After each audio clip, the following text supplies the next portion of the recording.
positive case and that you'll pause? It's not clear. It would depend on the circumstances. Of course, when we paused in mid-March, we knew very little about COVID-19, about this particular coronavirus. And we were also at that time had fans in our arenas, and we weren't really doing any large-scale testing of our players. We were only testing the particular player, Rudy Gobert, who tested positive on the Utah Jazz. He was tested because he had symptoms. And then we did some additional testing of those people, of course, who had been around him. Now we're in a very different environment. There are no fans whatsoever. We're testing on a daily basis. We're following those other protocols. So if we were to get a single positive test, it probably wouldn't shut us down. But what we'd want to do is try to understand through tracing how that person, whether it be a player, a coach, or someone else who's on that campus, got the virus. How many positive cases do you think it would take for, let's say, all the teams, all the NBA teams who are playing down in Florida to pause the season again? Well, if we had any significant spread whatsoever, we would certainly stop immediately. And then we would investigate and determine whether we could move forward. I mean, I'm watching, obviously, what's happening in baseball right now. They have a group of infections on one particular team. They've paused that team, and as far as I understand it, they intend to continue on with their season. I'm sure they're undergoing the same analysis we would and try to figure out where the spread is coming from and whether their protocols are working. Have you had conversations with the other major sports commissioners, for example, Major League Baseball, to get lessons from them, lessons from you? Baseball, Major League Baseball right now seems to be in huge trouble. They're not playing in a bubble like you guys are. We do all talk, but I would only say the circumstances are very different. Again, our season was suspended. You know, we had already played 80% of our regular season. So in essence, putting our players in a bubble environment required sort of different set of sacrifices than it would to play an entire baseball season, or for that matter, an entire NFL season. Plus, obviously, outdoors, indoors, different numbers of participants. So we talk, but we all have very different situations. I assume you would cancel the NBA season, Adam, if that would be the right thing to do, if it involved the players' health and safety and other personnel, coaches, et cetera. You would just end the season, right? No question. In fact, that's what we did on March 11th. As you said earlier, we had a single positive case, and we stopped the season that night. And so we haven't been playing, for roughly 4 months. So it's a different standard now because, again, we have a different protocol in place. But everything we've done has been in partnership with our Players Association, and we have a panel of experts, immunologists, infectious disease experts, public health experts, and really they would make the decision, frankly. It would not be a business decision. Tell us a little bit, and I want to move on to some other issues, but tell us a little bit about the testing protocols, the other measures that are in place in the bubble in Florida right now. In essence, everyone is tested on a nightly basis, and then they, as a practical matter, don't leave their room until they have the results the next morning. So it varies a little bit, but roughly it's around a 10, 12-hour turnaround.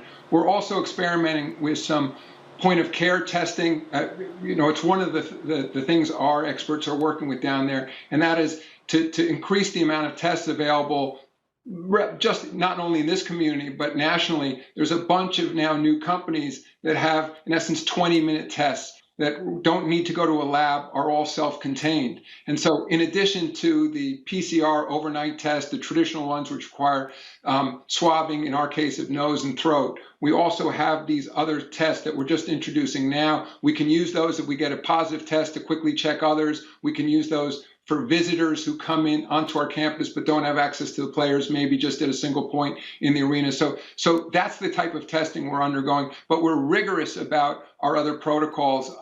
Everyone, other than when guys have to take those masks off when they're playing basketball, masks are required at all times on the campus, and we keep people physically distant in any way we can possible in terms of when eating arrangements, outdoor activities. It's all the things that the doctors on your network are constantly recommending. What sort of consequences will there be? And there will be these certain players. What will they face if they sneak out of the so-called bubble or break the rules that you have in place, which are very strict rules?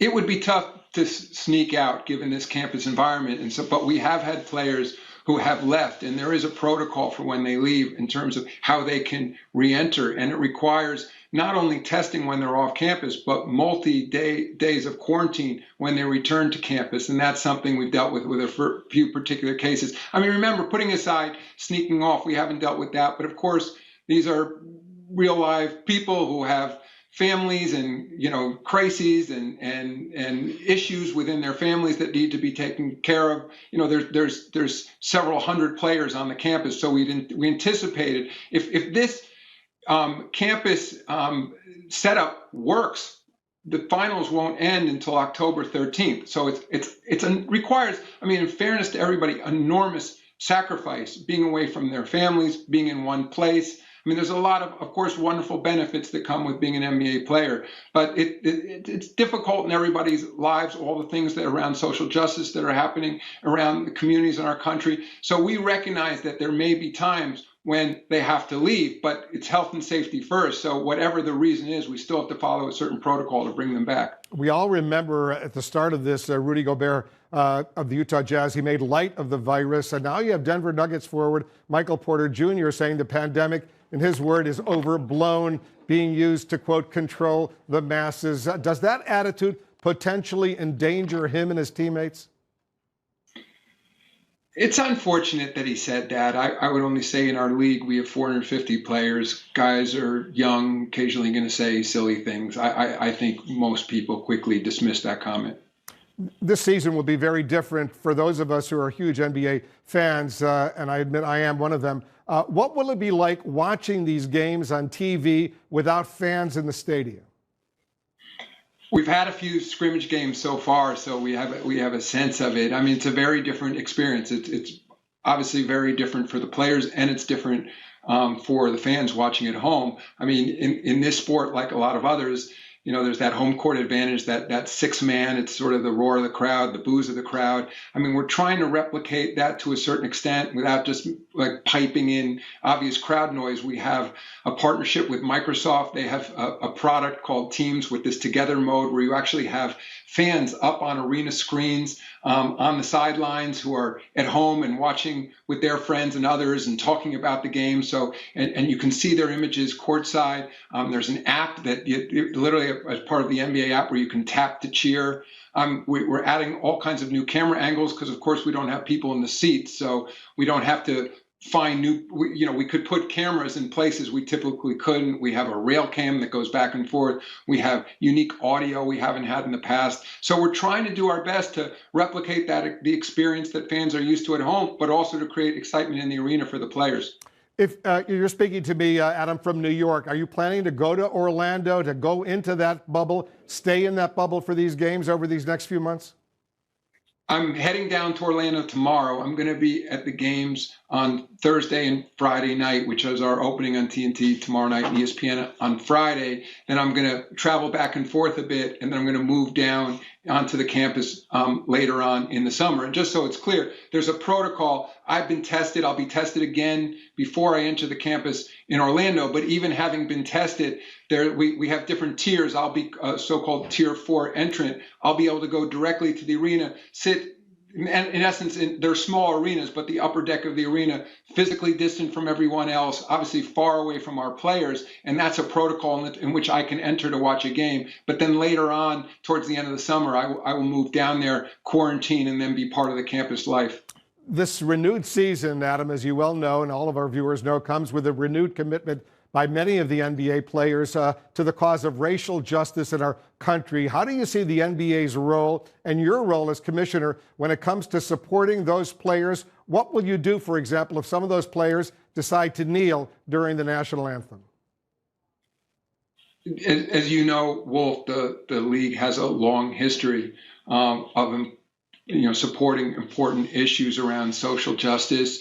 It's no secret that 80% of our players are Black. I think that, around the death of George Floyd, many of our players were seen protesting. Many have been extraordinarily active in their communities on social media. And when we came together to put this protocol in place for returning to play, they made it very clear how important it was to them that just because they were going to be, in essence, isolated down in Orlando, they still wanted to be actively participating in this movement. So you're going to see down on our floor, it does says Black Lives Matter right on the arena floor.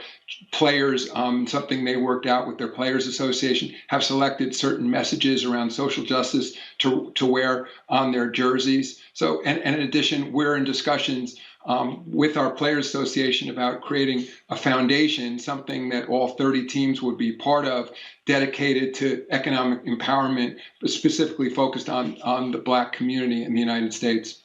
So, but if a player does kneel during the national anthem, what happens? Well, we've had a rule in place for a long time that requires players to stand. It precedes my predecessor, David Stern. I will say, though, I do respect a peaceful protest, and we'll see what happens if that's the case. But I understand this is a unique moment in our history.